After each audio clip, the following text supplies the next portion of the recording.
So I believe we turn to Councillor Jackson. Would you be good enough for praise? No, I'm sorry to... We know you're ready for it, Fred, when you're called upon. Let's pray. Thank you. Oh God, our Father, we thank you for the privilege we have of serving the people of Blackpool and those who visit our town. We pray that we will give us the guidance and the inspiration to do that in the teachings of the Gospels, to be alongside those who need our love, our care and our compassion. And we ask you to bless all that we do this evening, that it may be to the glory of your name. I'd like to invite everyone who feels able to share in the Lord's Prayer. Our Father, who art in heaven, hallowed be thy name. Thy kingdom come, thy will be done on earth as it is in heaven. Give us this day our daily bread, and forgive us our trespasses, as we forgive those who trespass against us. And lead us not into temptation, and deliver us from evil. For thine is the kingdom, the power, and the glory, forever and ever. Amen. Thank you, Councillor Jackson. Please sit down, colleagues. Thank you. Just to advise those of you that don't know, this evening we have extra cameras in the room filming. And of course we have our wonderful webcast as well, which, as you probably all know, our webcast has the biggest audience in the entire world. That's one of those alternative facts we've been hearing so far this week. So. We're moving on. Are there any apologies for absence? Yes, Mr. Mayor. Apologies from Councillor Maycock. He's not on council business. He's actually in hospital, quite seriously ill. Thank you, Councillor Williams. If you pass on our good wishes to Councillor Maycock, please. Thank you. Declarations of interest, colleagues, please. No declarations of interest. Thank you. Moving on to minutes of the last meeting from the 23rd of November 2016. Can we agree those as a true record, colleagues, please? Thank you, colleagues.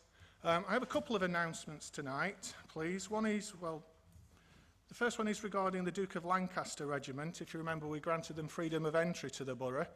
There will be a special council meeting to be held on the 19th of July 2017 to formally award the regiment their honour.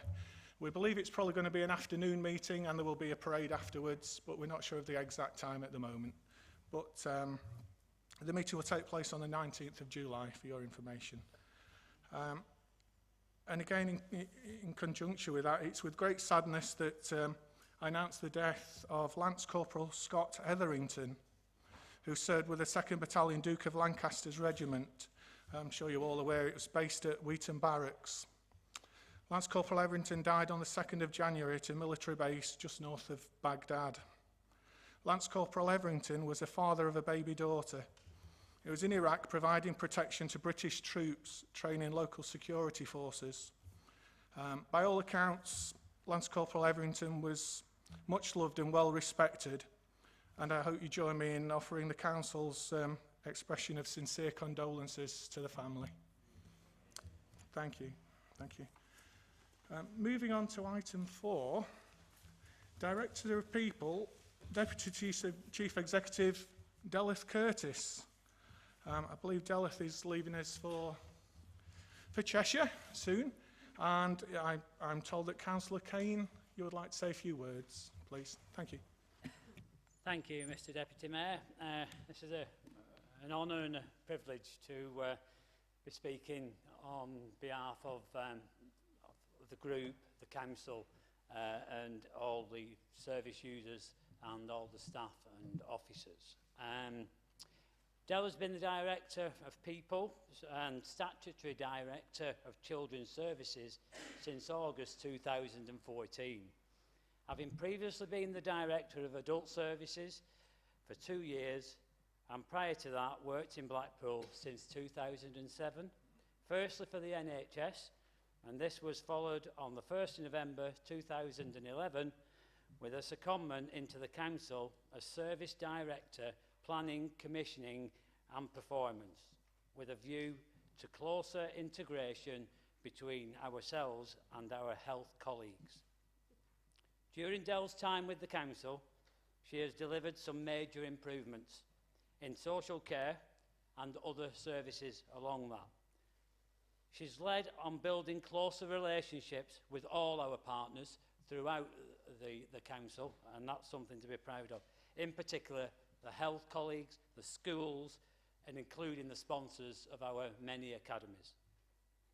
Del should be proud of the work and the achievements that she's done here in Blackpool, because the people of Blackpool certainly think you've done a tremendous job. We're very sad to see Del go, but wish her the very, very best in a new career. Just down the road, she's got a new opportunity down at, it's actually, the job role is the Deputy Chief Executive at Cheshire West and Cheshire Council, because there's two, there's Cheshire East, it's not just Cheshire. They are certainly fortunate to gain Del, and we will be much worse without your knowledge and expertise. However, I know that you've always been there.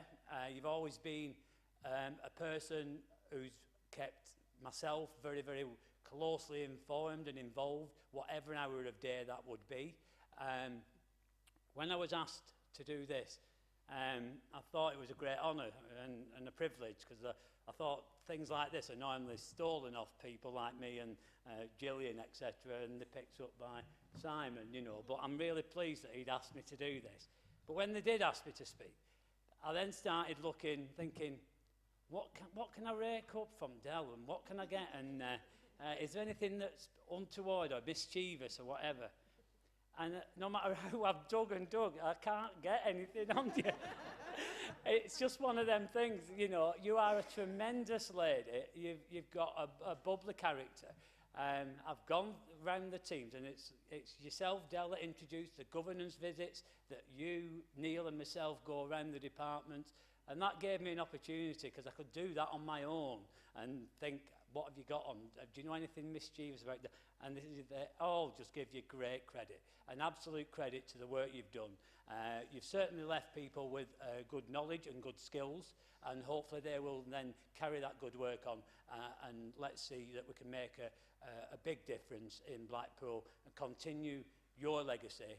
And there was one thing that somebody mentioned, and I'm not going to mention his or her name, was, why don't you mention when you went on the training weekend at Hutton? But because I'm a gentleman, I'm not going to mention anything about that training weekend, because what went on that weekend stays at Hutton, despite people wanting me to reveal top secrets, which I won't do. So, no, seriously. Point of order, Mr. Deputy Mayor. Mrs. Curtis has got a very funny colour. We've got a doctor in the room, Arif, if you need to assist. And Arif, you were there, so don't say a word. Anyway, can I just say, you know, from a personal point of view, I'm going to really, really miss you. I'm going to miss those phone calls at all hours of the day. I'm going to miss getting, do you know what's happened this weekend, to catch up on Monday morning? And it's like, oh, thank you. It's, as soon as I see a number, it's like, I answer it, what's gone wrong, nothing else. But honestly, you've been an absolute credit to work with. You've certainly, whilst I believe that I've got one of the most difficult jobs in the council as an elected member, you've been there for me whenever I've needed to turn to, along with the rest of the team. The senior management team can't speak highly enough of you, except Neil. He's always saying a few bad snide. But one thing is, he tells it to your face, and then you respond back to him better than he responds to you anyway, I've got to say. So, from a personal point of view, thank you very, very much. I wish you all the best in your future, and I hope you're still at the end of the phone if I need some independent advice, which I know you will be. And again, from all your staff, the officers, they can't speak highly enough of you, and I hope that we can thrive on the seeds that you've sown, and wish you all the best for the future. Thank you very much.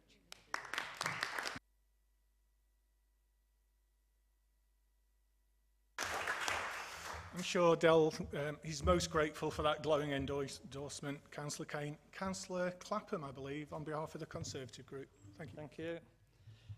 Well, Del, nearly the last few days and you're off. what a phenomenal career. At least I don't have to list them all now Graham's gone through them. But it has been phenomenal. It's amazing. I've been here right the way through your career, really, in Blackpool. So I've seen you blossom. She's always been a great help to the members of the Conservative group and anyone else who wants to make contact with her. Always helpful. At committee, her explanations and plans were always clear and decisive. Can't say that about all the officers I've ever worked with on this council, but yours have been superb. She's never been fazed, and she does deliver solutions with a smile. And some of the decisions being made, you know, you still deliver them in a very nice way. It's top management as far as I'm concerned. It's been a pleasure to work with Del, and Blackpool residents and children have reaped the benefit, as well as the members here. Thank you for your thoroughly professional approach to some of the most difficult problems facing Blackpool Council. And I agree with Graham, it is the most difficult portfolio for him and the most difficult thing that anyone can do in terms of being a director. You are only a microsecond, one phone call, one email away from a national disaster when it comes to children. And you've done a superb job.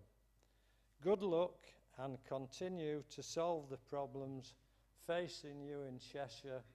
And remember, you got all your ground in here, and that's superb. All the best for the future, Del. Thank you for looking after us in Blackpool.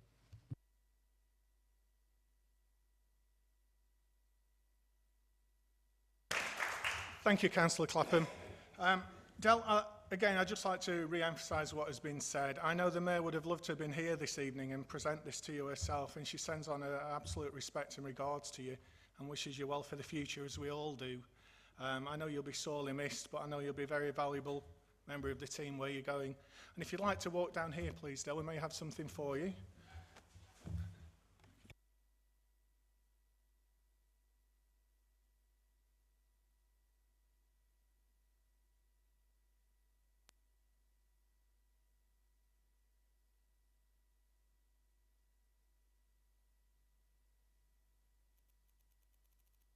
As you've heard, we all thank you for all the service you've given to the council. You will be sorely missed.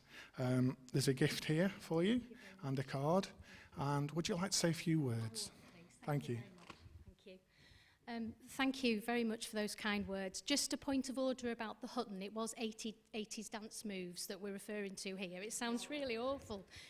But thank you, Councillor Clapham, and thank you, Councillor Kane. I'm really, really touched. Please just indulge me just for a few minutes just to say a few thank yous on my final council meeting. But I have to say it's been an absolute privilege to work in Blackpool, and I've really thoroughly enjoyed my last 9 years, which have actually flown by. I can't believe it's actually 9 years since I've been here. And I'd like to say thank you to all of the elected members that I've worked with within both parties. You've been truly supportive, and you've made all of the roles that I've done here in Blackpool so much easier because of your foresight and your vision and your passion for outcomes for the resident population. So thank you so much. And I've been really lucky to work with some great portfolio holders. I've had a number in my time here, and you've all been equally brilliant, and I've loved working with all of you. I've also been lucky to work with a visionary leader of the council and a superbly supportive chief executive. I'm actually saying that, Neil. Treasured their advice, and it's been an exciting and transformational time over the recent years in terms of how we've had to change things in going forward. And my CLT colleagues, best team I've ever worked in. You've been great, you've been truly inspirational, and I will miss you tremendously. And I just hope I go into a team that's, you know, just half as good as the one we have here, and that will be a bonus. And again, just a word about the staff. The staff in children and adult services and across the council, they're the hardest working staff I have ever come across. And they always go that extra mile, and we really must cherish that because they are quite special and quite unique. And Blackpool as a town is an exciting place to work, and I will take all my memories, all of which will be absolutely treasured. And thank you so much. I'll miss you all. Thank you. Thank you, Dal.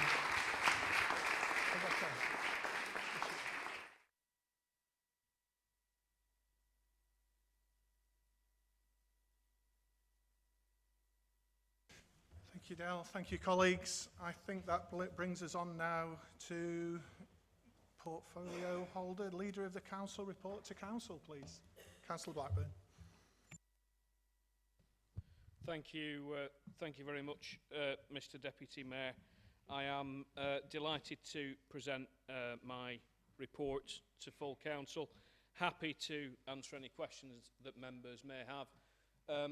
It would be remiss of me not to mention the very welcome news that we received on Monday about the £69.8 million of investment that the government have agreed to provide for Lancashire through the Growth Deal 3 project, including, of course, funding for our very own conference centre at the Winter Gardens. That represents a major achievement both on behalf of the leaders of Lancashire. The Lancashire Enterprise Partnership demonstrates to me the absolute vital nature of working together across local authority boundaries, working together across different types of authorities, but also working with the private sector through the LEP, a role that I've actively enjoyed since 2011 as a director of the LEP. This is a superb opportunity for Blackpool. We now need to scope that out properly. We need to make sure that the scale and the design of that building is right, and I want to encourage all elected members to get involved in the consultations around that. Building next to such a marvellous building as the Winter Gardens has both opportunities and challenges with it, but this is a once-in-a-generation opportunity. It's important that we get that right, but I'm delighted at the time being to have that we as local authorities have secured that funding from the government. And I look forward to seeing something happening on that site sooner rather than later, Mr. Deputy Mayor. Delighted as ever to answer any questions on any part of my portfolio. Thank you very much, Councillor Blackburn. As usual, colleagues, we'll go through page by page and then have any other questions at the end if there are any. So I think we're starting on page 7. Any questions on page 7? Page 8? Page 9? Page 10. Any other questions? Councillor Williams, please. Not a question as such, Mr. Deputy Mayor, but just to echo what the leader's already said about the investment. Of course, we welcome it. We think it's absolutely brilliant. I just wish, Deputy Mayor, that it had been more. I mean, I've made no secret to this council and to Councillor Blackburn that I wanted a bigger conference centre. It's still an aspiration, but I think this is brilliant. Not only that, it truly is a cross-party endeavour, because we bought the Winter Gardens with Labour money. And now Conservative money are now helping to develop it, which I think is really good. And of course, the opportunities to build adjacent to that, I think the leader well knows how I've been involved in that. And I welcome any invitation that he'd like to give me to continue to be part of the development. And I welcome this improvement to Blackpool, Mr. Mayor. Thank you, Councillor Williams. Councillor Galley, next, please. Thank you. Thank you, Mr. Deputy Mayor. Two questions. One follows Councillor Williams' question.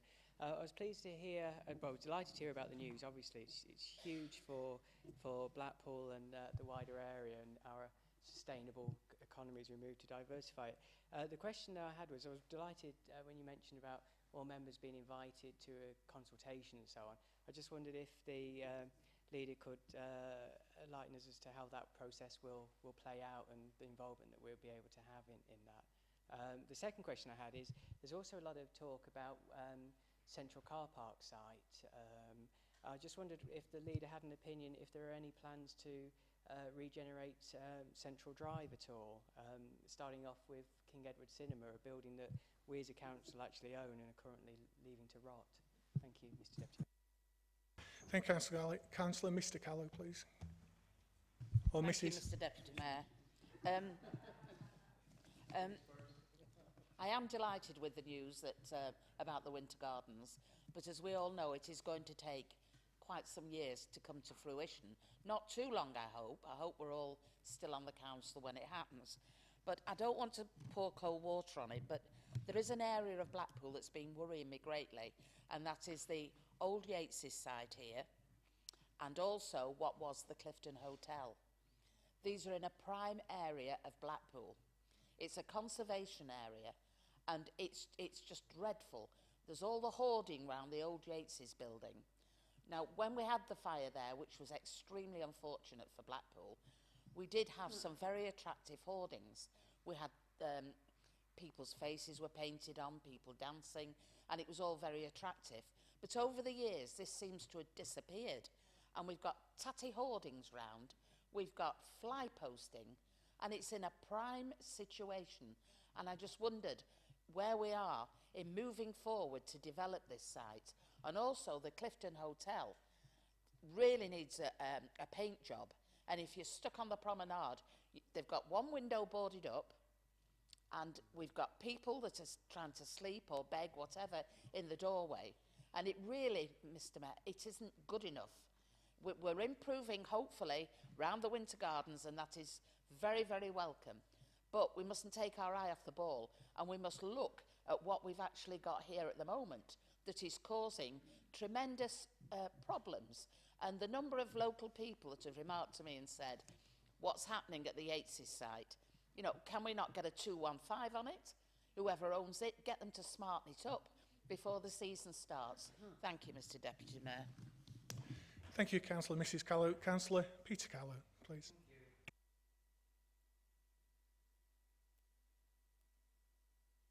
I thought that the leader of the council had a bad memory, but obviously he has, because he seems to forget that I actually decided to acquire the Tower, the Winter Gardens and the Golden Mile for this town. I was told that I had 1 week to decide. I didn't need a week. I told them straight away that that's what we were going to do, acquire those buildings for this town. Now, the people who were supplying the money were in fact the Labour government.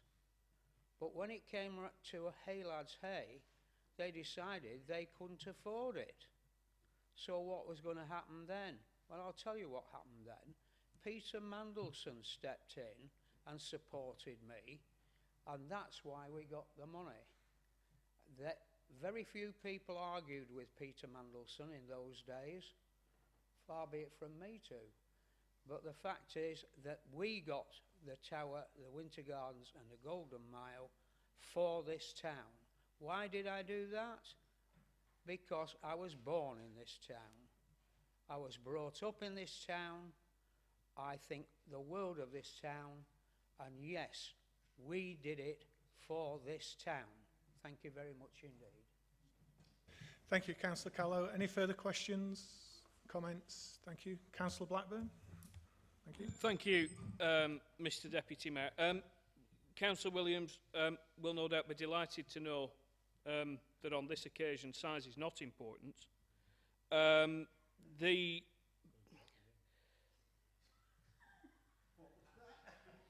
is that I didn't mean that to come out the way it did. There has been a lot of comment already. I mean, in the sort of 48 hours since this announcement was made, largely from one businessman who owns half a dozen holiday flats. I think where we've been going wrong is we've been dealing with professional conference experts and not people that own half a dozen holiday flats. I must remember in future to change our method of consultation. It is true to say that in parts of the UK people are spending hundreds of millions of pounds on conference centres, right? Good luck to them. The number of conferences which exist for in excess of 10,000 delegates are very, very few and far between. And to build a conference centre that can accommodate a 10,000 delegate conference and the type of conference which is your bread and butter business, which is between 500 and 1,000 delegates, it's very difficult to scale that, right? So there might be, one of the wilder claims that I've heard is that there's £500 million being spent by one local authority to build a 12,000 capacity conference centre. Right, we're going to do that because that would be stupid, right? So that, but as I say, a genuine commitment. Now, Councillor Galley wants to know when and where this consultation is going to take place, right? We got the money on Monday, Councillor Galley, and it's Wednesday, right? I barely just managed to get over the excitement, right? What I can say to you all is I do not want the window sills of this conference centre or the ceiling heights of this conference centre, or whether it's white or grey, to become a political football. I don't want us all slagging each other off in the newspaper. What I want us to do is to work together and for the story to be that Blackpool is building a fantastic new conference facility, that we are all 100% behind, that the holiday industry and that the leisure industry and the tourism industry is 100% behind, because it is absolutely in the best interest of this town. So what I will say is quite happy to meet with anybody that wants to meet with me. We have started to do some preparatory works on this site because I knew that we were getting this money before Christmas, so I've had a bit of time to think about it. I hope that we will get to the sort of more detailed planning and design stage within the next couple of months, but I will make sure that members are as involved in that. But members also need to take a responsibility, Mr Deputy Mayor, to involve themselves in that and not to wait for us to come asking. I've already explained Central Car Park site is subject to an 18-month exclusivity deal. The idea that a developer would want to spend up to $1 billion on that site and not deal with the pub on the corner is frankly laughable. That would clearly be part of the deal.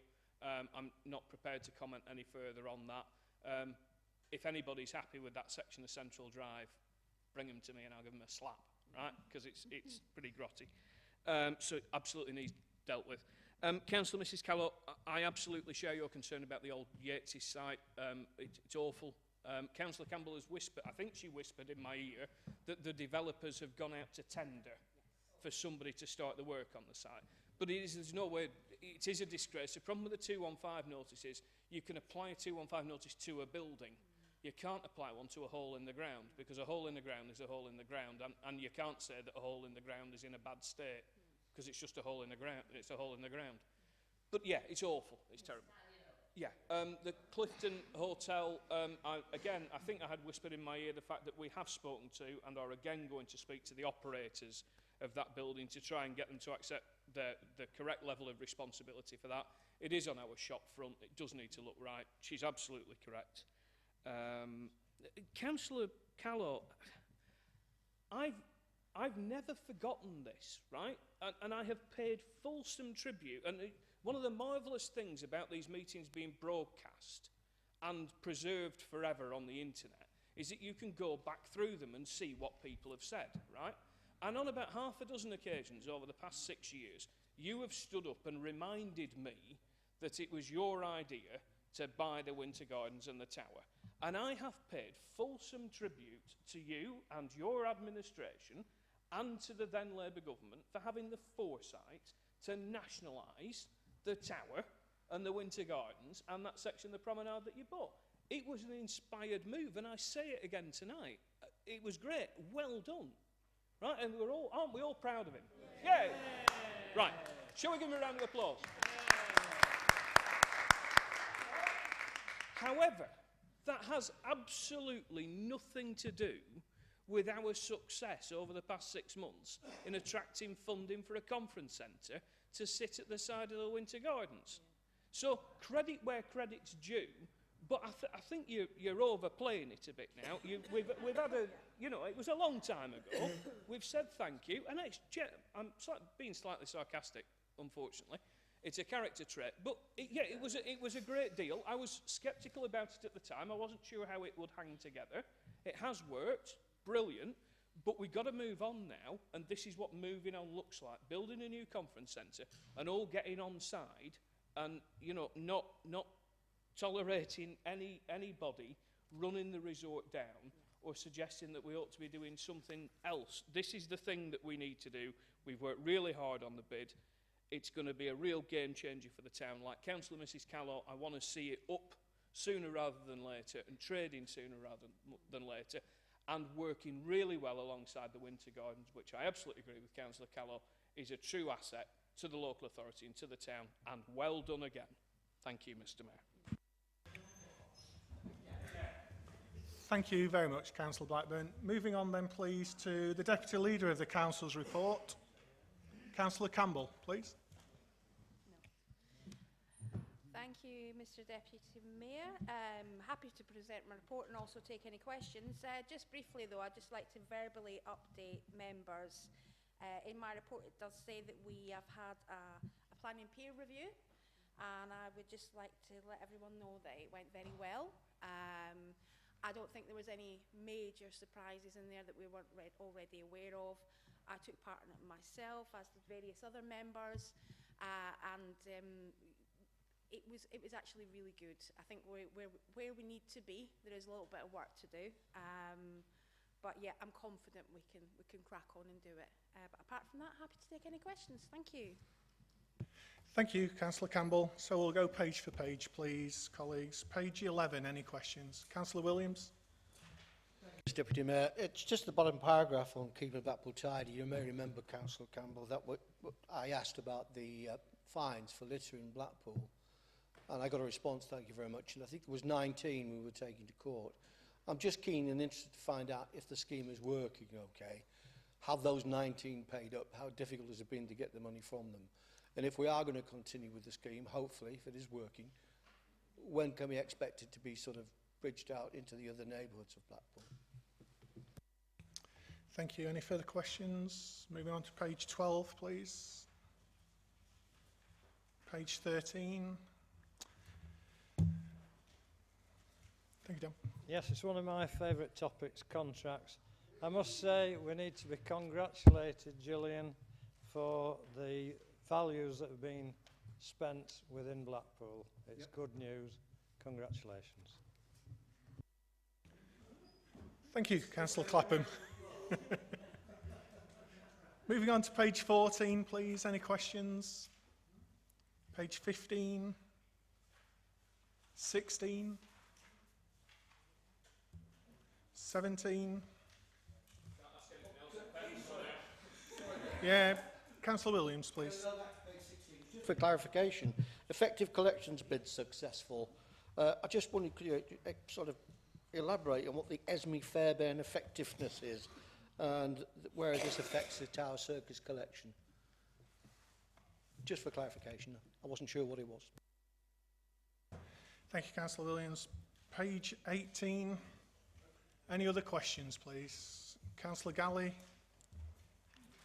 Thank you, Mr Deputy Mayor. I had two questions for Councillor Campbell, Mr Deputy Mayor. The first is more economic development related, and it flows on really from the sorts of questions we're asking the leader. No, it's okay. Sorry. I'll just rattle on. Yeah, the first question was: are we doing anything to help the landlord find an occupant for the old?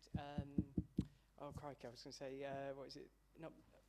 B&H, is it? No, but British Home Stores, yeah, BHS. I've written the wrong store down here. I just wanted to, so are we helping the landlord to find a potential tenant for that site, because it is such a big site and it's the heart of Church Street and Blackpool Town Centre. And it would be good to know if we do have a proactive plan in terms of empty retail space. And we've obviously heard at the same time this week that the old HSBC are now pulling out and so on. So the question's about retail space and how proactive we are. Second question concerns the museum, Mr Deputy Mayor, or the potential for the museum. We've asked quite a lot in this chamber if about sustainability and what the plans are for it to make money and how much we would have to subsidise it, etc., etc. And I just wondered if there was a business plan that could be made available to all members, that we could actually see those figures, because obviously it's quite a key part of that plan moving forward, especially in light of what's been discussed in scrutiny, Mr Deputy Mayor, in terms of concerns about funding for the Grundy Art Museum and so on. It's obviously the two are quite entwined moving forward as regards to the issue of sustainability. So I'd like to know that, please. Thank you. Thank you, Councillor Galley. Councillor Mrs Callow. Thank you, Mr Deputy Mayor. I wondered if I could ask the portfolio holder regarding tourism and the Irish market. Now, quite some years ago, we had a lot of tourists that came over, particularly from Southern Ireland. And I was wondering, you know, if we still have this wonderful link with them. Because, of course, we know now that the pound has gone down against the euro, so perhaps it would be quite profitable for people to come over from Dublin and Southern Ireland to come back over here to Blackpool. I wondered if we still, I know we've now got the internet and all the rest of it, but do we still have the links with the tour operators over there? Do we have our brochures on show in their travel agents? Do we still promote Blackpool the way that we used to do? Because it was a very, very good, profitable exchange that we had with them. And I just wondered where we were up to, or have we lost all our contacts with the problems at the airport, etc. But we used to work quite well with the ferry operators as well. And it may be something worth looking at now, Mr Deputy Mayor, for another area where we can attract tourists to Blackpool. And perhaps I fell asleep on the back row, and don't shout at me if I did. But it shows I'm going ahead this year. It is, right. I've not heard as much about it, because it is a wonderful thing. And the nice thing about it is that most of the attractions are free, and the local people can go along there and enjoy them. So that's wonderful news. I'm sorry, Mr Deputy Mayor, I must have fallen asleep for a few weeks. But anyway, thank you very much. Yeah. Who's, sorry? Councillor Scott. Oh, Councillor Scott, please. Thank you. Thank you. I'd just like to ask a question on the British gas boilers. It seems a marvellous scheme. It says over 9,000 residents were in receipt of relevant benefits. They were identified and received a letter from the council. What I was slightly surprised about, although I might be wrong, is that there was only 13 installations complete, with 6 pending out of 9,000. Is there a possibility that some of these residents who were identified were possibly not able to answer due to ill health or some other condition? Was it followed up? Was there anything else looked into? Just a thought. Thank you. Thank you, Councillor Scott. Any further questions? Just a positive note, Councillor Campbell. It was any further questions for Councillor Campbell? Yeah, please, Councillor Williams. I think this is your portfolio, Julian. Beggars in Blackpool, it seems to be getting worse and worse. Just to relay a little story, when we were leaving our group meeting on Monday night, I was with 2 other councillors and we were accosted outside. Not badly accosted, but approached by three people. 2 in particular wanted money from us to get back to Thornton. 60 pence was the fee. I don't know why, 60 pence. I couldn't get, but I did offer. The other one was a young chap with a dog. And he had a bag of clothes and he had a Blackpool supporters anorak on. And I got talking to him and asked him, you know, what's the situation with you? He'd been living with his nan, and his nan had died. Nan was the leaseholder of the property, and he had to leave. The council have offered him a place, but they can't take the dog. He said he'd had the dog since it was 5 weeks old. He loved it to bits, but he couldn't do anything, and he'd rather stay with the dog than not have it. What he did, and he told me, he begged till he got £27.50, and then he booked into a bed and breakfast somewhere where he could wash and change. Very eloquent, didn't smell a drink, didn't look as though he was on any sort of substance, and it was just a shame. But he was quite bright about it. He was quite upbeat. And I said, "What happened?" He had a black eye. He said, "I got robbed." He said, "Other beggars will rob you." He said, I don't sleep in the doorways anymore. He said, "I slept in the doorway and somebody came up and kicked me in the face." He said, "So what I do now is walk the streets of Blackpool." He said, "I'll beg till 4 o'clock in the morning when the pubs and clubs have shut, and then I walk the streets of Blackpool and I sit." I know it's difficult. We can't offer accommodation to people with pets, but I just wondered how many more people were like this young lad. The dog wasn't vicious. It was quite friendly. And I felt so sorry for this chap. I thought it was just such a shame. And he said, "I can't complain. The council have offered me accommodation." He said, "So I can't complain about the situation. I thought that's very sad. But in general, we're getting complaints on an almost daily basis now of beggars sleeping in the doorways. I know it's difficult.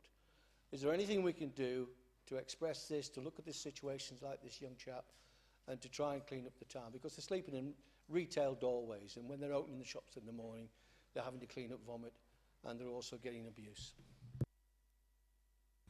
Thank you, Councillor Williams. What I do need to mention on behalf of the Mayor, Councillor Campbell, is that she attended the Pigeon Show, and it was the 40th anniversary of the Pigeon Show coming to Blackpool.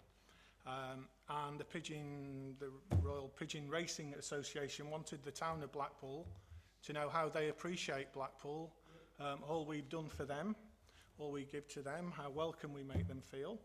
And she was actually given this picture, which is a fantastic picture of a pigeon for the council to put up in the council building somewhere in the Mayor's parlour. And of course, the Mayor passed on our thank you to the pigeon fanciers, because in the middle of January we are visited by probably the biggest, if not the biggest, pigeon show in the world, and all the revenue that brings into our shops and businesses, and we do make them welcome. It's a mutually beneficial arrangement, and we hope that it will carry on for a long time to come. So the Mayor asked me to pass that on, and thank you, Councillor Campbell. So do we have any other questions or comments, councillors? Thank you. Councillor Campbell, to respond, please. Thank you, Mr Deputy Mayor. I actually do have a different picture of a pigeon currently in my office in Bickerstaff. Is it flown away, has it? I actually really love pigeons. I know some people are, divided on their hatred of pigeons. My dad does actually race pigeons, so I've grown up around them. And I do believe it was a very good event. And the other pigeon picture, if nobody wants it, can stay in my office as long as Councillor Kane's okay with that. But yes, it's completely different from that one. So, yes, Councillor Williams, Keep Britain Tidy /3GS, yeah. I will be shortly, hopefully, announcing almost like a mini relaunch of the Keep Blackpool Tidy stuff, because we decided it was slightly pointless doing things during the winter because you couldn't do any litter picks or things like that. So around about the same time as Shazam, actually, in February, we will be doing a further launch. There'll be some new bins going up shortly, which are for cigarette ends, where you can vote on certain questions. What's better, the tower or the pleasure beach? What came first, the chicken or the egg? Some of them are a bit silly. But to all, actually get people to put them in the bin, and then they will be recycled. I do believe you can recycle cigarette ends, so we might see a few benches popping up here and there. So yeah, that will be relaunched, the actual, and there's also the Great British Spring Clean, which is run in conjunction with Keep Britain Tidy, and we as a council will be also taking part in that. Is 3GS working? I can't give you an update on those prosecutions, I'm afraid, but I can certainly look into it. As we said before, this is just a year-long pilot. It will be evaluated. Whether or not 3GS are the correct partners, I'm not sure yet, but there are an awful lot of other companies out there that do the same thing. And obviously we'll have to go through a procurement process, and if it's not 3GS that wins the tender and it's someone else, well, that's just the way it's going to be. But I do hope to see it expand into other parts of the town as well. That was always the main aim. Councillor Clapham, I'm glad you're happy about the money we're spending in Blackpool. Thanks, that's great. Councillor Williams, yeah, the Esme Fairborn collections, yeah. It's this accent. It's a charitable trust, but I can actually, if you wouldn't mind, I will write to you and give you further information about that, if that's okay. Yeah, sure. Councillor Galley, I do believe there was someone interested in the British Home store. I've not had an update on that yet. Obviously, if I was aware, I probably couldn't say anything anyway because it might be a bit sensitive. And the museum, we keep getting mixed up here. I know sometimes I do some museum stuff, but it actually sits within the leader's portfolio. Yeah, no, it's always his. You look in the forward plan. It's always his. But the only thing I will say is that we, obviously we are concerned about the sustainability. Don't think we could really share with the business plan with you at the moment, unfortunately, but ask him next time. I'm looking forward to it. Councillor Mrs Clapham, yeah, I actually done an interview for Dublin Radio last... sorry. I've written it down. Do you know something Is your I wife don't? here? Sorry about that. Callow, sorry. Councillor Mrs Callow. They... Is that on your pen, yeah, I'm all over the place. It's different colours everywhere. I actually did an interview for Radio Dublin last year, encouraging people to come to Blackpool, because we do still have an awful lot of people from Ireland that do come. The guy who interviewed me was extremely enthusiastic. It was just before a bank holiday in Ireland as well, so it was all about getting people here. I think you're right, though. I think I need to investigate whether or not we do advertise, and I think that would be a useful piece of work to do, but I think so. But you've got to watch, though, because if they come from Scotland or Ireland, they tend to stay, and you can't get rid of them. So,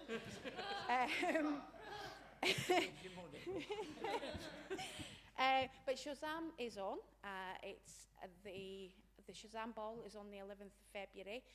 You've not seen it on our events guide, because it is a much smaller thing now. It is literally just only a weekend, because we are struggling to actually find the money to pay for it.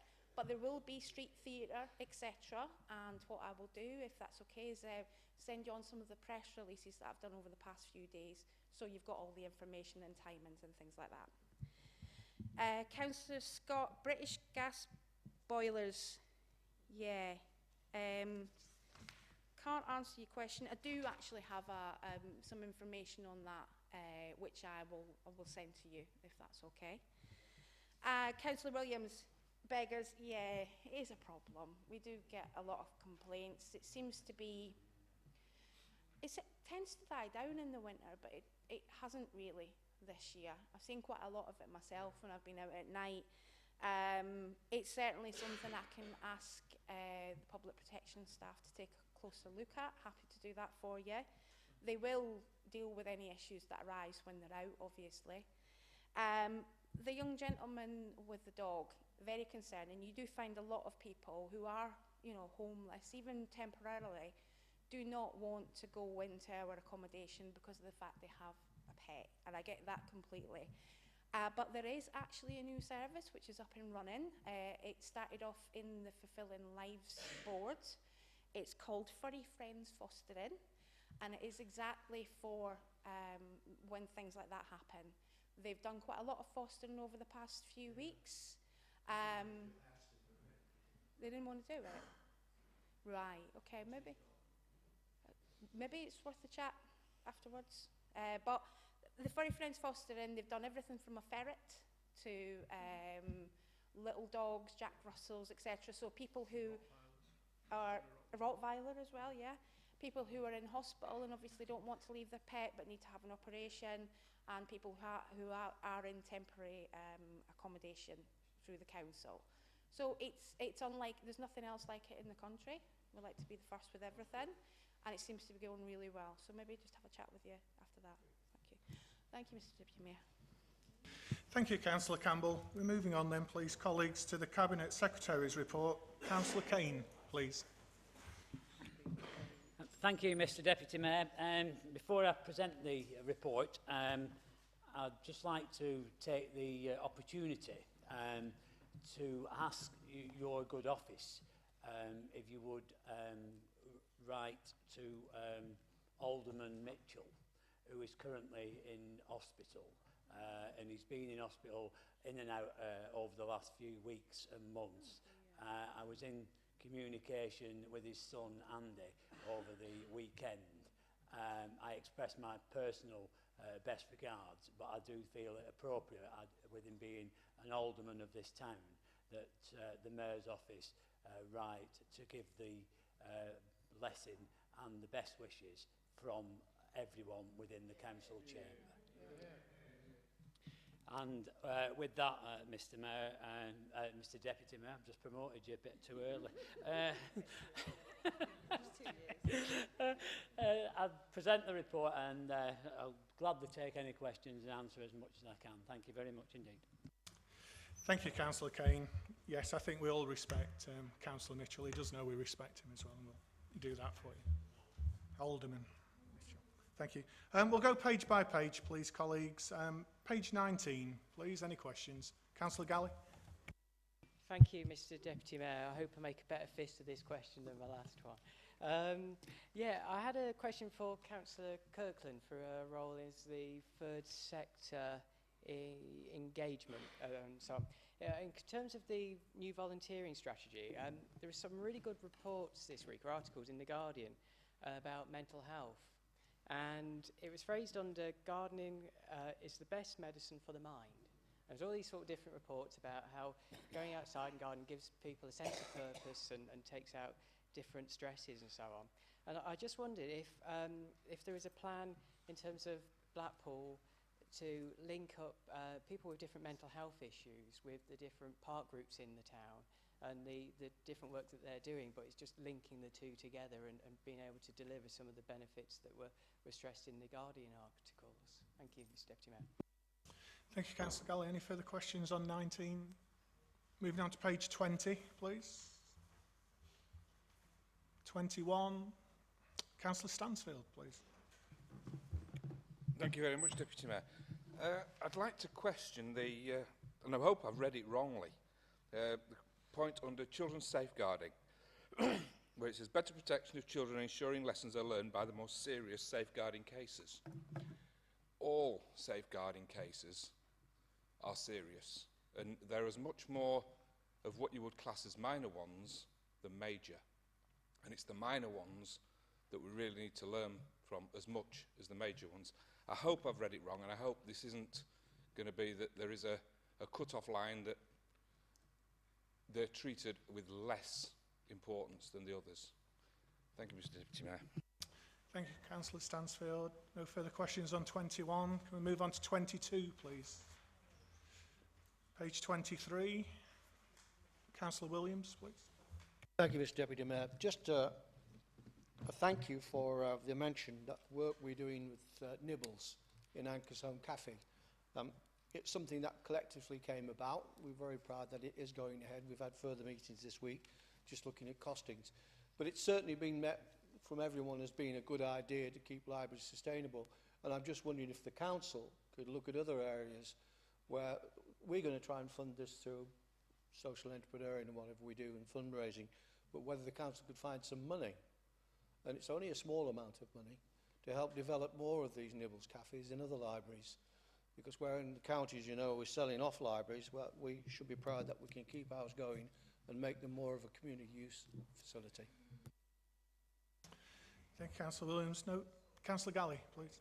Thank you, Mr Deputy Mayor. Yeah, just to follow up on Councillor Williams' excellent comments there.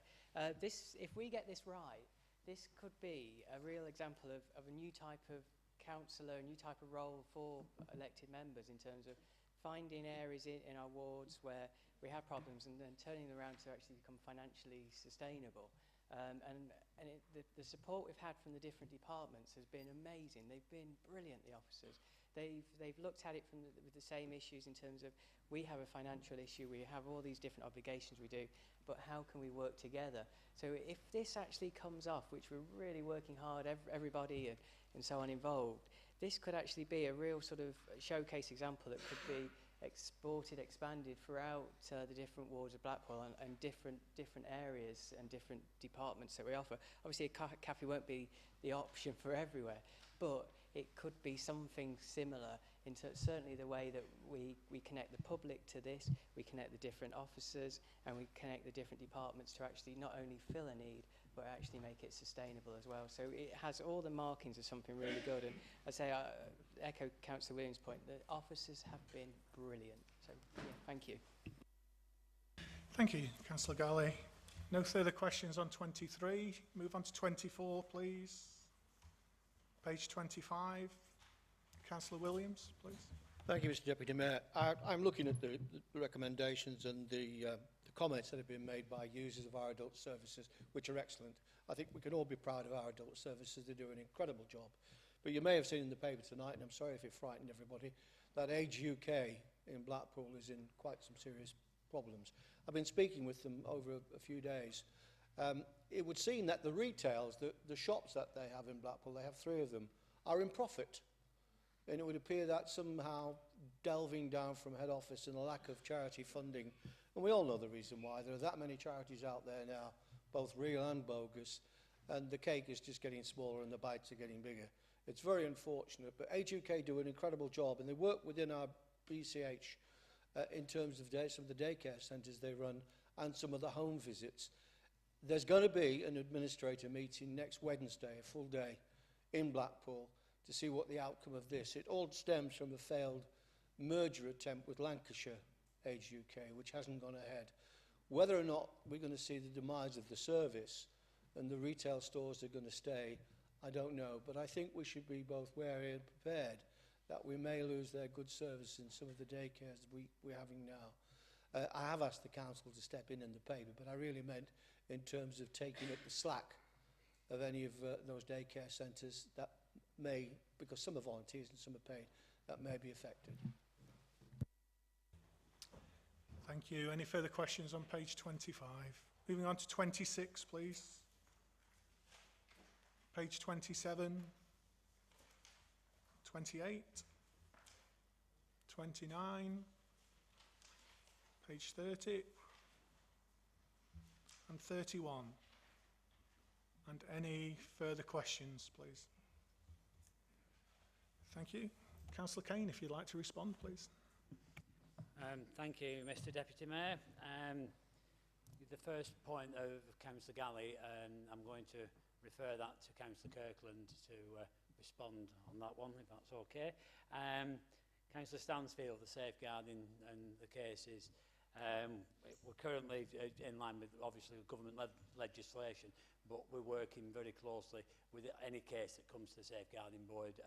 The chair of the Children's Safeguarding chairs our adults, and we work very closely with David Saunders, and he's got his eye on the ball, and he has regular meetings with myself, Councillor Cross, and will be Councillor Benson now, and it was regular meetings with the officers. So it's, you know, you're pushing an open door there. Safeguarding is fundamental priority, whether they're children or whether they're adults. So every point is taken on board. And if it doesn't get to a serious case review, there are other avenues that get brought up to the Safeguarding Board.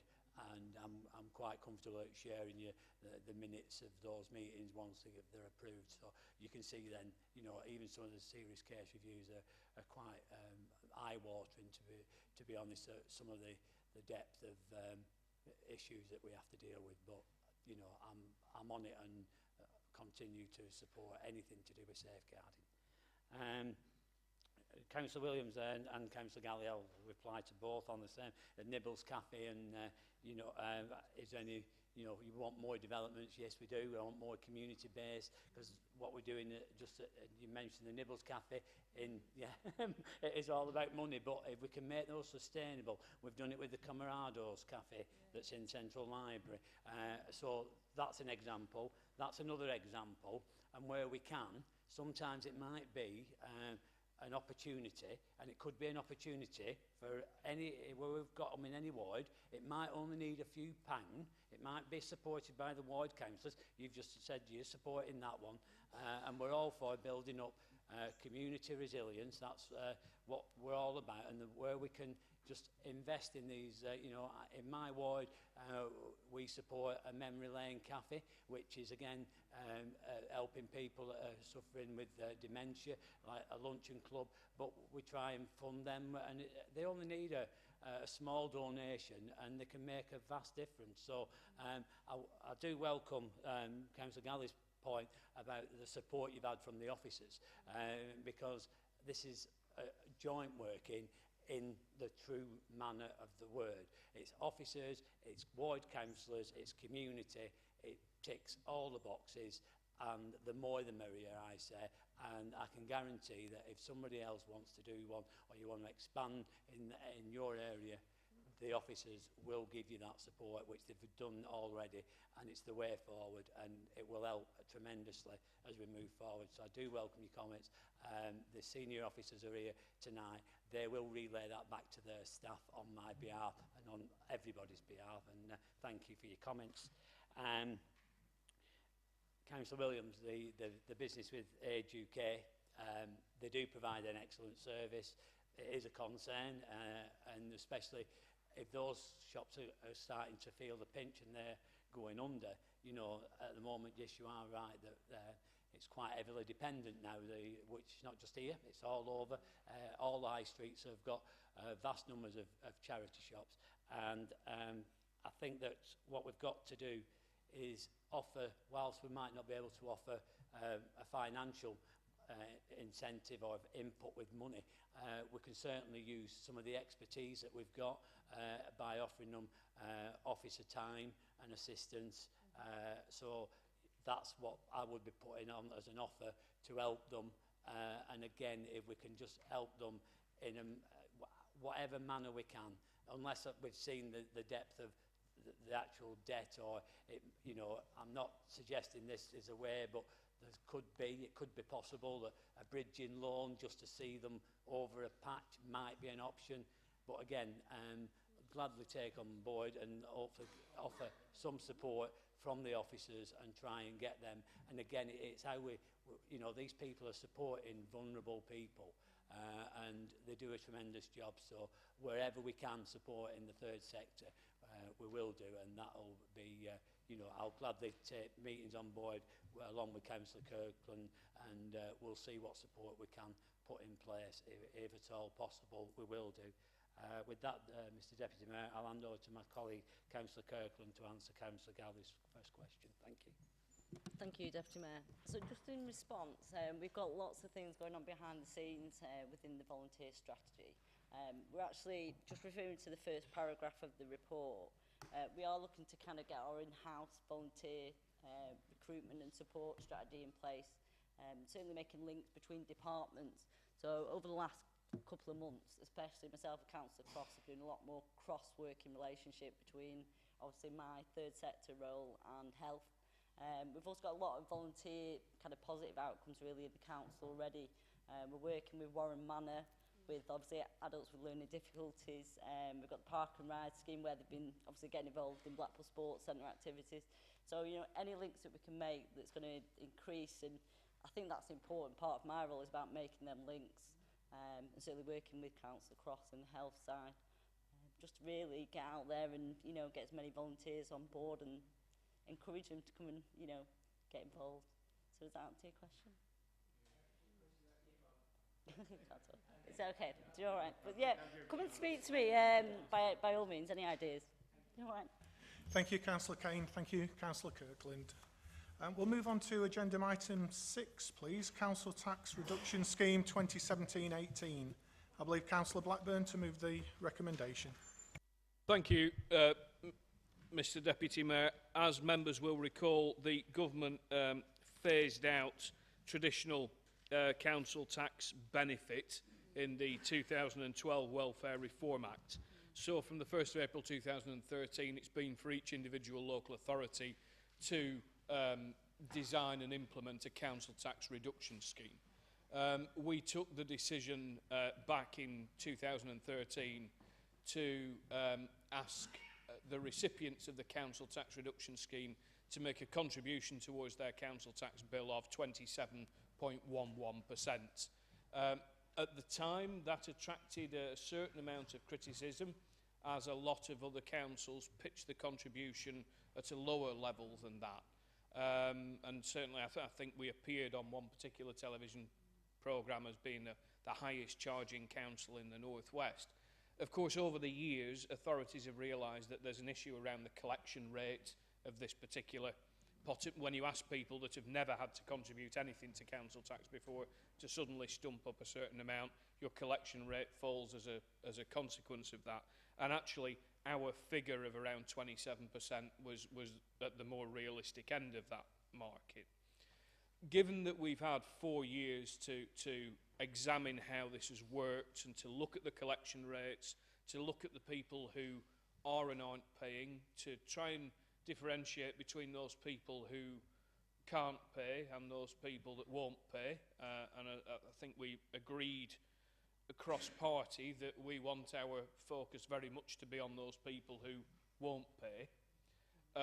We've got, I think, here a scheme which is much more nuanced and reflective of the circumstances in which Blackpool people are likely to find themselves in, whereby for working age people, in the bulk of circumstances, that figure of 27.11% will remain.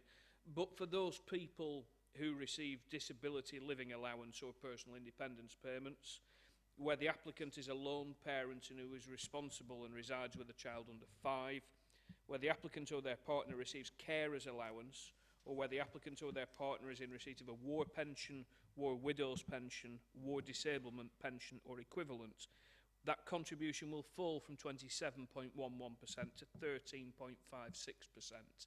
Therefore, we feel spending £800,000 helping those people who are least likely to be able to get in any additional income from anywhere else. These are people who are likely to be locked on benefits or locked into a low income because of circumstances connected with their military service or with their ill health or the ill health of their families. And I think it's absolutely the right thing to do, and I'm sure it'll get support from across the chamber. Thank you, Mr Deputy Mayor. Thank you, Councillor Blackburn. Seconder, please. Councillor Campbell. Formally second, Mr Deputy Mayor. Thank you. Any other councillors would like to speak, please? So there's nobody. We'll go to a vote then. Those in favour, please show. Those against? Thank you very much. Agenda item 7, appointment of local external auditor. Councillor Blackburn, I believe you're up again, sir. Yeah, I move the recommendations, Mr Deputy Mayor. Thank you. Seconder, please. Formally second, Mr Deputy Mayor. Thank you, Councillor Campbell. Anybody would like to speak? Can we move that to a vote, please? Those in favour? Those against? Thank you. It's carried. Agenda item 8, constitutional and proper officer changes. Councillor Blackburn, please. Move the recommendations, Mr Deputy Mayor. Seconder, please. Formally second, Mr Deputy Mayor. Thank you. Councillor Campbell, anybody like to speak, please? We'll go to the vote then, please. Those in favour, please show. Those against? That's carried then. Thank you very much. Agenda item 9, notices of motion, NHS services. I believe there's been an amendment. Councillor Owen, are you happy to accept the amendment, please? I am indeed, Mr Deputy. I've already discussed it with Councillor Williams and I'm happy to accept it. Thank you. We just need the meeting's consent that we go ahead with the amended notice of motion. Those in favour, please. Thank you. Councillor Owen. Mr Mayor, we're ostensibly a Christian country, but at times it's hard to see it. At Leighton Primary, I was one of those who learnt by heart the Creed, the Lord's Prayer, and the Beatitudes, and I don't think any of us was the worse for that. Four principles from the Bible have always impressed me and guided my politics. Am I my brother's keeper? Blessed are the merciful, for they shall be shown mercy. And as ye would that men should do to you, do ye also to them likewise. And from each according to his ability, to each according to his needs. That's credited to Louis Blanc, who was a member of the French government after the 1848 revolution, but he picked it from the parable of the talents. My own guiding light was a great scion of the Methodist Conference, Dr. Donald Soper. For him, the kingdom of God on earth was living our lives collectively, interdependently and fairly. I grew up with the far-seeing legislation of 1948, legal aid, national insurance and the National Health Service. Those precious gifts are disappearing fast. The post-war settlement rested on a philosophy that the price of living in a democracy, with decency in a democracy, was that we all contributed from income to the common good. If you earned more, you paid more in. We called it fairness. We called it living in a civilized society. The wealthy, of course, have largely hated paying anything into that pot. And it is the wealthy, Mr. Deputy, who are now calling the shots. The Tea Party attitude in America has spawned a government of multi-millionaires, by millionaires, for millionaires. They want the small state. They want the state obligation to the less well-off to be scaled right back. If the government isn't paying out, it needs to collect so much less in taxation. And that philosophy, that poisonous ideology, has spread fast to our own country. Those who rule us are copying wholesale that Republican rhetoric. Austerity is a political choice by a government of the well-to-do. Cuts to local government, schools, savaging our NHS. We don't train enough doctors and nurses. We steal them from abroad. We reduce the number of our hospital beds from 297,000 in 1987 to 130,000 today. In France, they have 621 beds for every 100,000 people. In Germany, it is 824. In the UK, it is 273. We destroy the economics of the NHS. We make it responsible for expensive hospital treatment, and yet they let the private sector cherry-pick the easy stuff, which is profitable. And Oliver Letwin in 2004 said that the NHS would cease to exist as we knew it within 5 years of a Conservative government. Jeremy Hunt, that the NHS needed to be replaced by private insurance. The NHS, too expensive, yet your GP is paid £160 a year for you on her panel, no matter how many times you visit. At the same time, if you go to the walk-in centre on Whitegate Drive, they are paid £60 for each time you turn up. The NHS is by far and away the most efficient and the cheapest way of dealing universal health care. We need to tell the government that what they are doing is going to cost us even more for an increasingly poorer way of caring for our people. The STP is far from clear in what it intends for the Fylde Coast. In many ways, it's an exercise in obfuscation.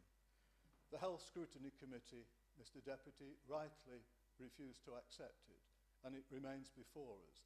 But there are lots of things happening that are not clear, that are not well explained, and it requires all of us to look at these STPs with a great deal of scepticism, whether they are deliberate at all. I know our officers have been involved with it.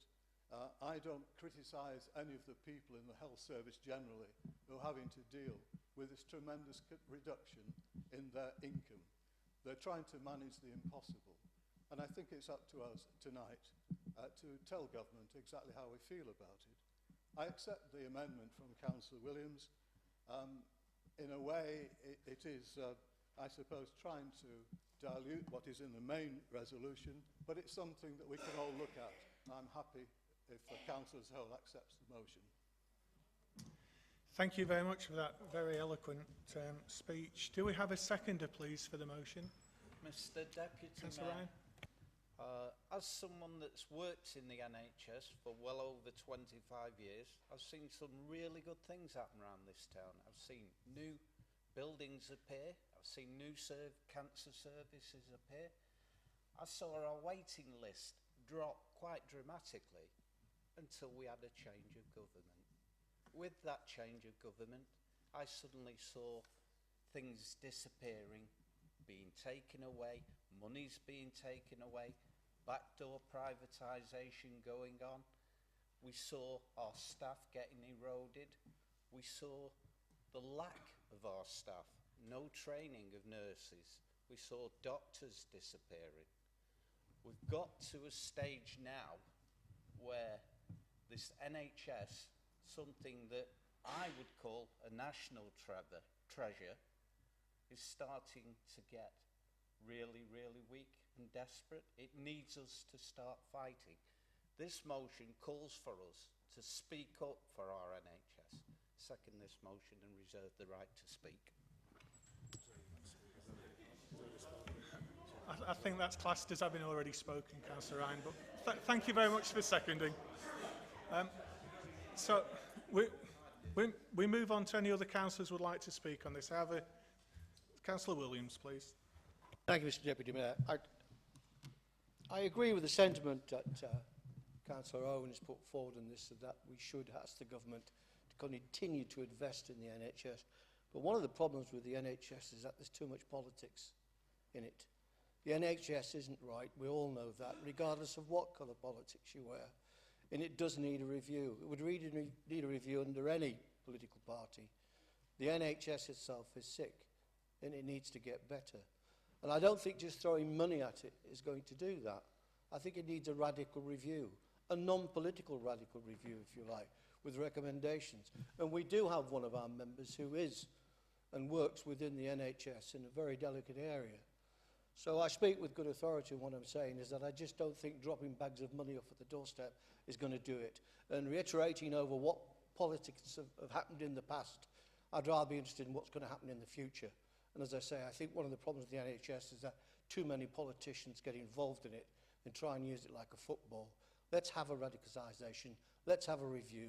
Let's start right back at the doctor's surgery, and let's get the NHS back on track for the excellent service and the brilliant job that they do. Thank you, Councillor Williams. Councillor Scott, please. Thank you, Deputy Mayor.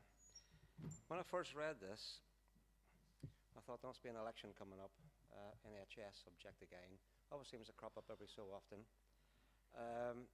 It took me back a little bit of time, 2015, when I read an article, which thankfully I kept it. Don't know why, but obviously I've got it here tonight, so it's come in useful. In The Guardian, in August of 2015, so it was in The Guardian, so it must be true.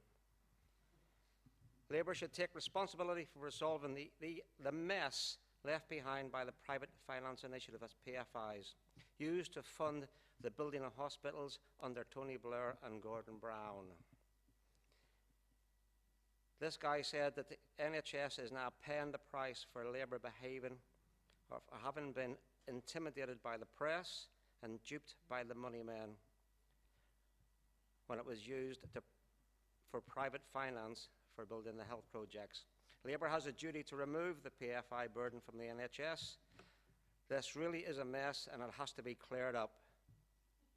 This is by Jeremy Corbyn, 2015. It's the first time I've ever agreed with him. He said that there was a case for Labour not only to draw a line under the PFI deals of previous governments, but also to bail out such hospitals, but warned that hospitals are still facing unsustainable repayments to private companies. Corbyn said figures from the Unite Union show that 15 NHS trusts are spending up to 10% of their annual budgets on PFI financing, and 2/3 of NHS trusts in deficit have PFI debts. A Guardian analysis in 2012 stated they found the cost of PFI deals would end up costing taxpayers more than £300 billion. Over £300 billion. PFI projects, however, have been defended by a guy called Simon Stevens, the chief executive of the NHS England. But at the time, when these PFI deals were being forced through, or pushed through, he was also the chief advisor on health to Tony Blair and Gordon Brown. So he's got a nice little number out of that one. Andy Burnham defended the Labour government use of PFI schemes in 2007, saying how wonderful they all were. He used the expression all. When he left the department, he stated at the Labour conference that the PFI deals were poor value for money and the last Labour government, always blames the last Labour government, which he was part of, let the private sector too far into the NHS. Thank you, Councillor Scott. Thank you. Thank you. Councillor Hobson, please. Thank you, Mr Deputy Mayor. I'm the chair of the Blackpool Council Health Scrutiny Committee, and as such, I would like to offer a few words of support for Councillor Owen's motion. A key objective of the STP is to save money by getting people to take better care of themselves by addressing issues such as poor diet, alcohol consumption and smoking over the next 5 years. Who could possibly object to those goals? But we all know that the prevalence of issues such as these go hand in hand with poverty, and as such, in this time of what appears to be perma-austerity, where we have some of the highest levels of deprivation in the country in some parts of this town, I feel that the chances of success for the STP are at very best optimistic within the geographic footprint of the plan. Over the last few years, the introduction of policies such as the bedroom tax have made some of the poorest in this town even poorer, which will contribute to a worsening of the general health of the town, not an improvement. As the draft STP is not fleshed out in terms of where savings will be made, or how many people will be referred to specialist services such as a stop smoking service, or then what the likelihood is of these people successfully making long-term positive lifestyle choices, how can we be anything other than deeply concerned about the plan's chance of success? So let me give you a scenario that I genuinely hope does not come to pass. It's 2020, we're 4 years into the STP, and the local healthcare providers in the area have been unsuccessful in convincing enough of the local population to make the lifestyle changes required to make the savings under the plan. What happens then? What happens when these savings have not been made? I'll leave the question with you all here to think about. But will the savings and efficiency end up meaning cuts? I therefore fully support this motion. Thank you very, very much, Mr Deputy Mayor. Thank you, Councillor Hobson. Councillor Clapham, please. Every year, the Trust brings forward a winter plan to cope with the expected increase in patients arriving at A&E. They are very busy, extremely busy this time of the year, but they are not on the brink of collapse. The Sustainability and Transformation Plan, which was presented to the Health Scrutiny Committee and to the Health and Wellbeing Board, is still only in draft form. So Councillor Owen is correct in not trusting it because it's not the finished article. And I had words to say about it at the Health and Wellbeing Board.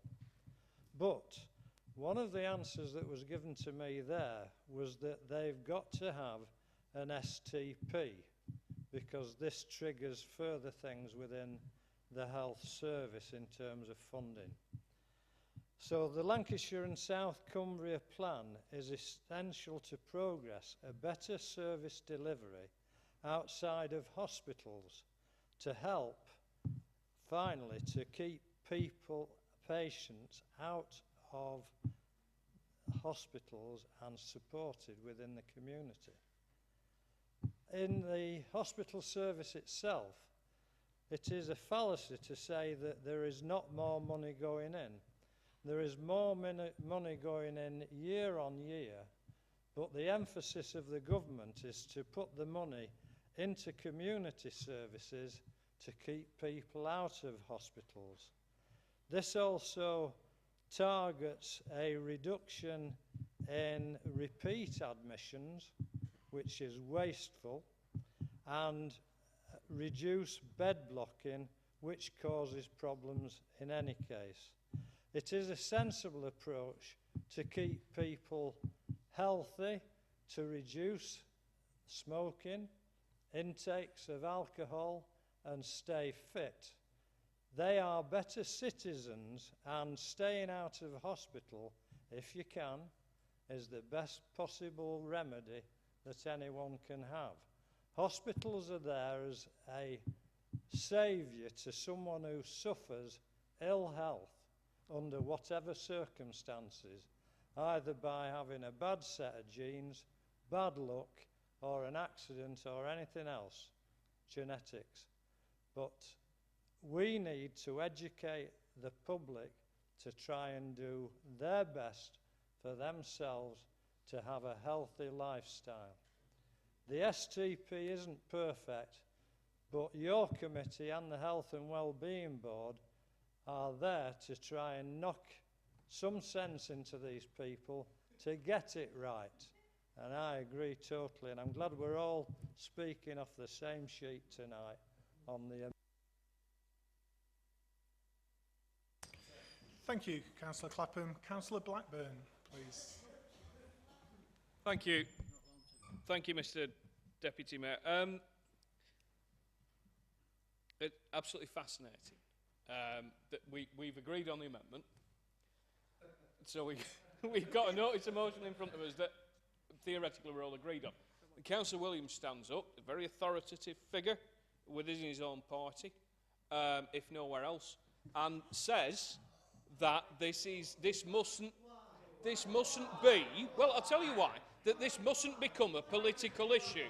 This mustn't become a political issue. And then one of his backbenchers stands up and starts and makes it a political issue by talking about what happened under the last Labour government.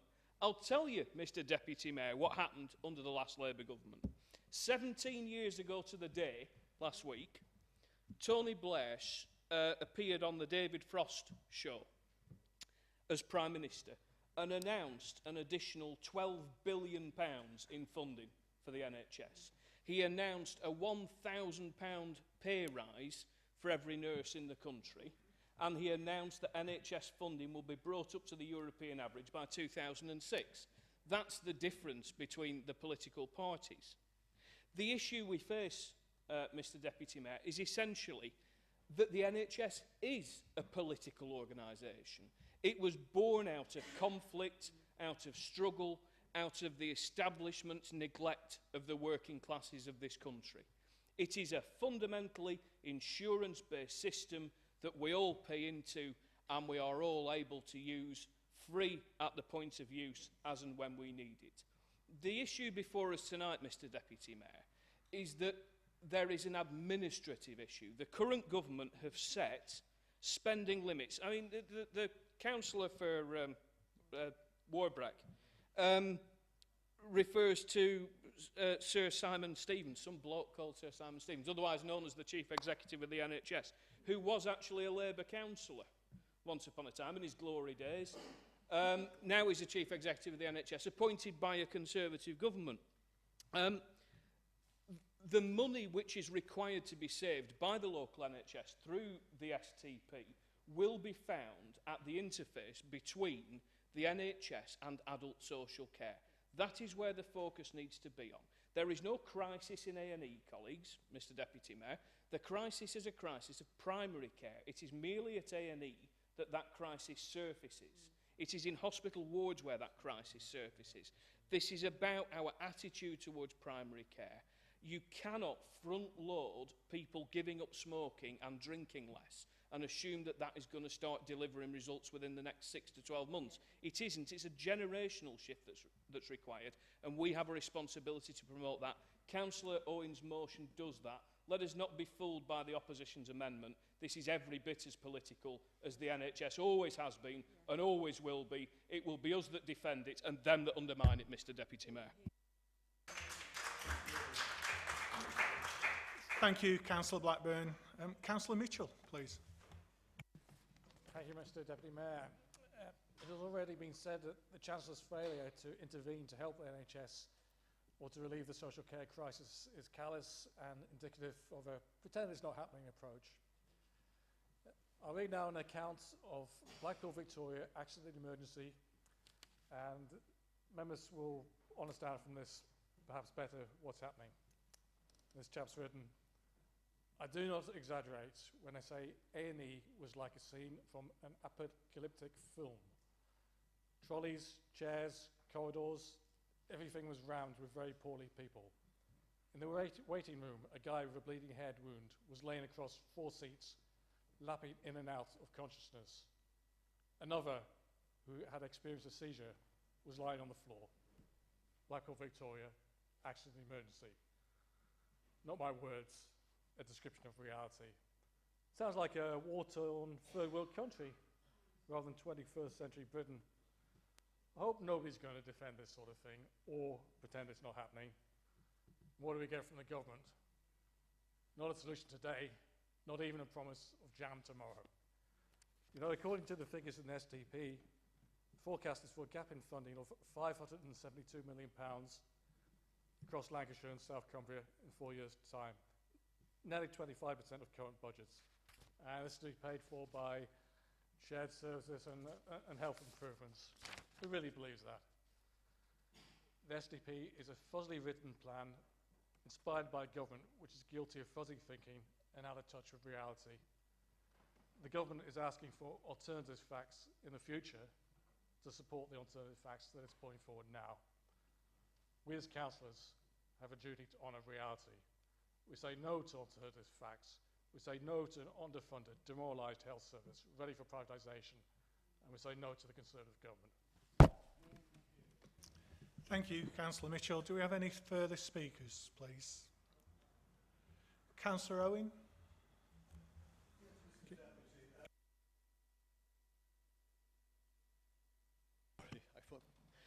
Councillor Williams made a plea that it wasn't about money. It was about other things that we can improve. I accept all that. No organisation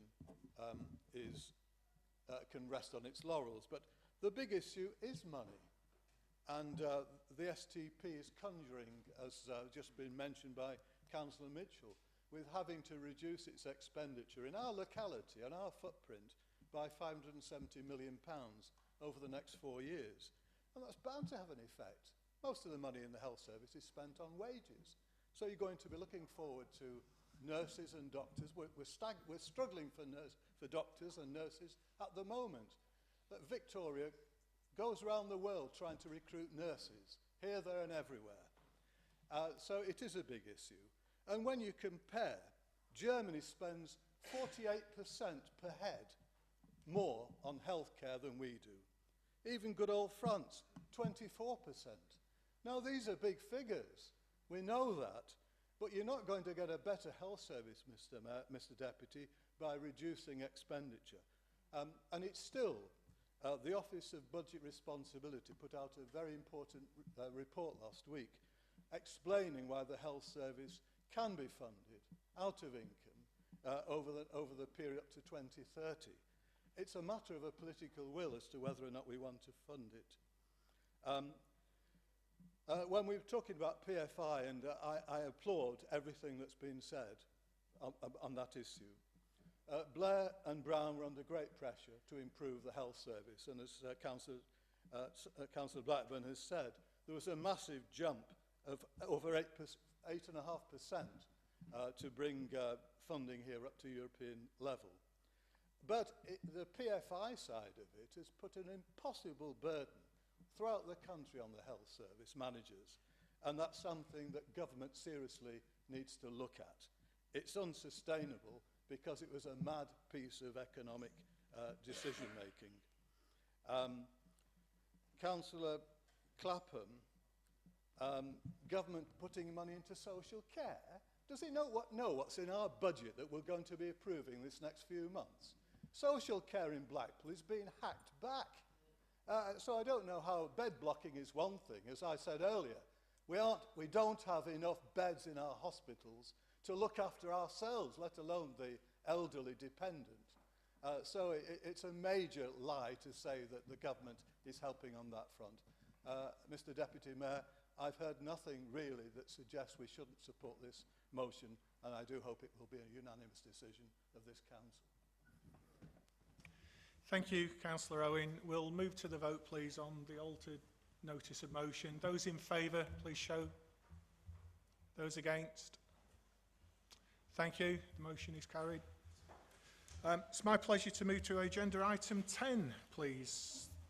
The Mayor-elect of Blackpool, Councillor Blackburn, please. It is There are... Thank you, Mr Deputy Mayor. There are times in a man's life where you receive a shock, a bolt from the blue, a moment that really grabs your attention and makes you realise what life is about. And that is getting the phone call to say that you're supposed to be the next mayor. Now, there's clearly been some sort of administrative error, because I've only been here for 5 minutes, and I'm still 28. But that administrative error aside, it turns out that if I don't want to be the next mayor of Blackpool, and with the greatest of respect to you all and to the office itself, I'm not sure that's in anybody's best interests. I'm sure that's something upon which we can all agree. So on the basis that it is in nobody's interest for me to be the next mayor of Blackpool, it gives me the greatest of pleasure to nominate Councillor Ian Coleman for that great honour. It is not, Mr Deputy Mayor, a night for big speeches. They will come in May, and bearing in mind that he once stood against me as a Liberal Democrat, they will be big speeches. I've already started working on it. But for tonight, Mr Deputy Mayor, it gives me great pleasure to nominate your dad as the next mayor of Blackpool. Thank you very much, Councillor Blackburn. I believe Councillor Campbell to second, please.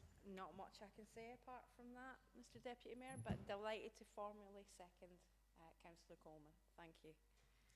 Thank you, Councillor Campbell. So we come to the vote, please. Those in favour, please show.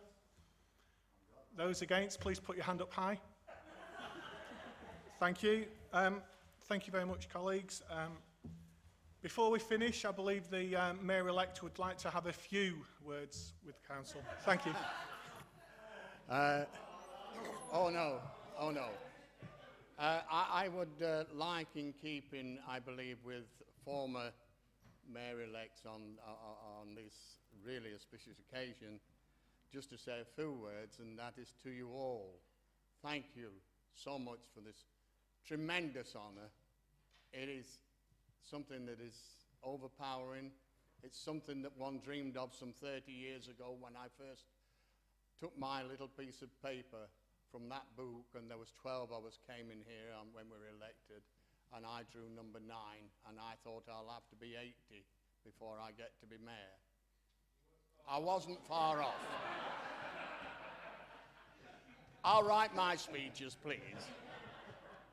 I would like to thank you all. Thank you so much indeed. I hope to hold that office and live it with dignity, like so many of you have done in the past.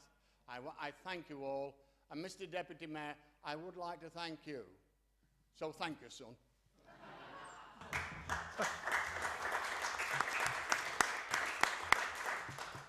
Thank you, Mr. Mayor-elect, for that.